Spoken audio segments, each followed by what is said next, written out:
In this video, I will show you how to get Discord token on mobile. In order to do that, make sure that you're logged in first to your Discord. Then click on this U right here on the bottom. Once you have done that, click on this gear icon right here. And then from in there, you should be able to see this. So what we can do is we can head over right here to your authorized apps. And here, this authorized apps will actually have your token. So you can head over and then view their privacy policy and such. So if you want, you can also remove them right here by clicking on the X icon just beside them.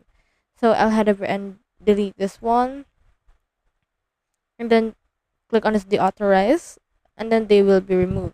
Now if you want to get your own Discord token, you need to make sure that you will not share this to actually shady people. You can head over right here to your connections, click on this add right here, and then just choose in here a connection that you want to add in order to get your Discord token.